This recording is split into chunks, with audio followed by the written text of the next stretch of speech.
Bon vespre, senyores i senyors espectadors. Benvinguts al programa Sal i Llum.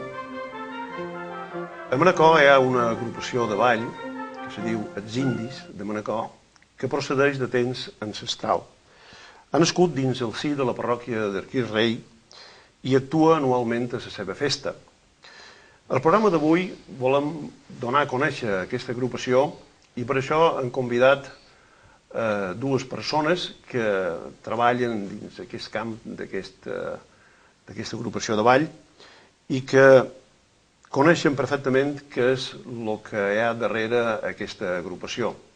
Se tracta d'Anna Margalida Socias i d'Anna Francisca Sureda. Bon vespre. Bon vespre.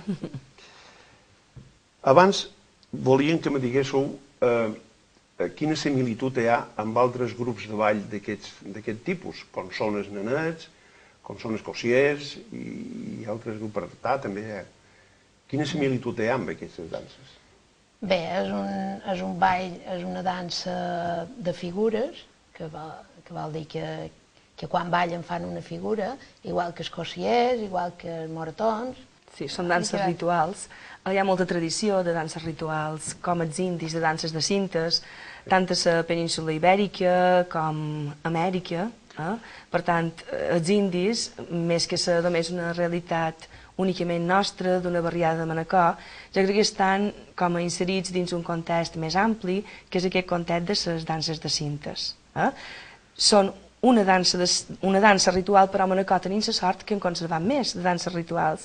Tenim els moretons, els cosiers, els nenets, les dametes i els indis. En tenim 5, per tant crec que en aquest sentit som afortunats. Bé, doncs, si vos pareix, anem a veure aquests distints grups de tipus de danses que hi ha a Manacor. Després entrarem més en concret en els indis. A Manacor se ballen actualment 5 danses rituals. Els cosiers de l'Iglés i del Dolors, els moretons del convent de Sant Vicent Ferrer, els nenets de Fartàrich, les dametes de Santa Catalina i els indis de Cris Rei.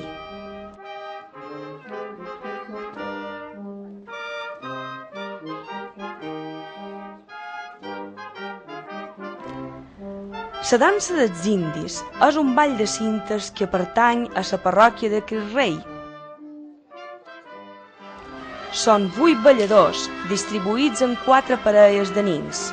Durant la dansa, aquests balladors entrunyellen i desentronyellen 8 cintes a un pal en el ritme de la música. El pal està subjectat per un novè ballador que s'anomena dama. Tornem sobre el que són els indis i el tipus de ball. N'hi ha un que se diu esbot. Sí. Esbot, en què consisteix aquesta dansa en concret? Bé, ja hem dit que era entronyellar la cinta en el pal. Sí. I se posen per parelles i van fent 4 passes fins que se troben amb una altra parella i peguen un bot. I es fan una returada. I llavors es continua. Això és la dansa del bot. I queden en el costat. Peguen el bot en el costat. Llavors la masurca és igual a el que en més de pegar el bot en el costat se peguen un davant l'altre i fan una mamballeta en la mà que no aguanten la cinta. I van En el bot no peguen la mà. No. Només la peguen a la masurca. Sí. I la llisa?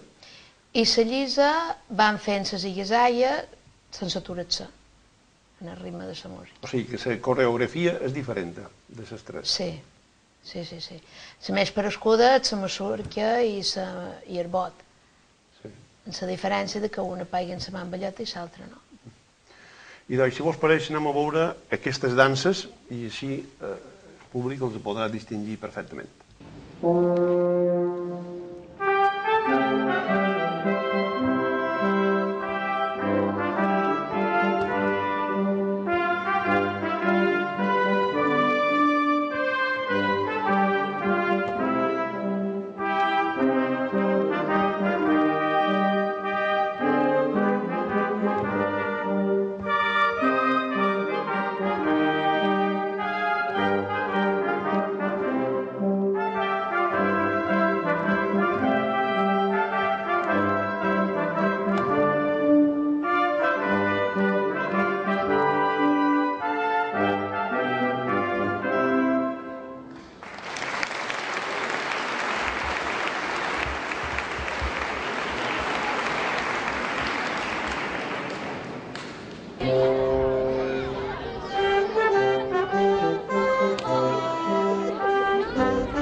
Jo crec que hi hauria 6 etapes ben clares. La primera seria, durant tota l'estada dels frares de Sant Roc, la barriada de la Vilanova i del Barracà, des dels orígens fins l'any 1910. Després, des de 1910 fins a l'any 1927, seria una segona etapa, que acabaria en l'arribada de don Pedro Bonnin l'any 1227, que va estar aquí fins l'any 1936. Del 27 al 36 seria una tercera etapa. Continuaríem del 36 al 41, no tenim cap informació ni una, continuaríem del 41 fins al 55, que els indis surten més o menys com intermitències, i després del 55 al 60 surten cada any d'una manera ben rigorosa de la mà de don Francesc Queimari, i llavors l'any 60 s'aturen i ja hi ha el moment de la recuperació del 86. Va ser després, l'any 86, que sort que vàrem agafar aquest any, perquè si no hagués estat en aquest moment, segurament ja hauria estat difícil recuperar-los. Tu has citat antes aquestes imatges de l'any 29. Sí, sí. Si vos pareix, els veurem perquè crec que és un document molt interessant. Molt interessants. Aquesta dansa és molt antiga. Fa més de 100 anys que se balla. No sabem d'on ve. Però tant a Amèrica com a la península Ibèrica hi ha molt de balls de cintes que se podrien relacionar amb els indis. La primera imatge que tenim dels indis és de 1897, però també conservam una fotografia de l'any 1917 i una gravació de l'any 1929, quan ballaren a Palma per celebrar l'aniversari de la conquesta de Mallorca per part del rei Jaume I. A part d'això, també tenim imatges dels indis dels anys 40 i 50.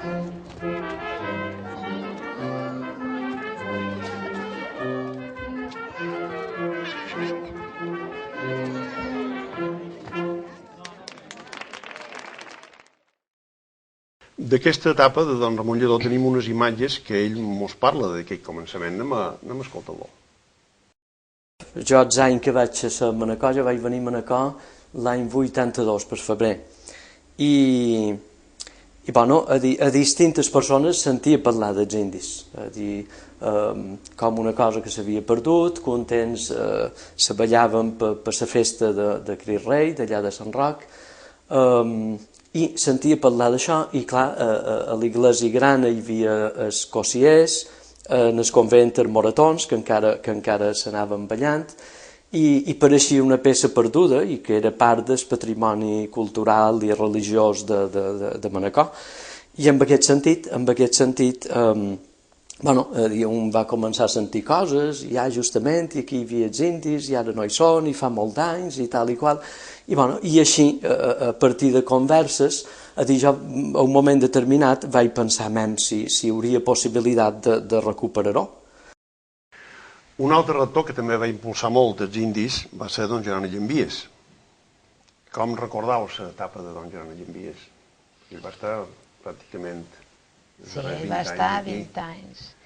Sí.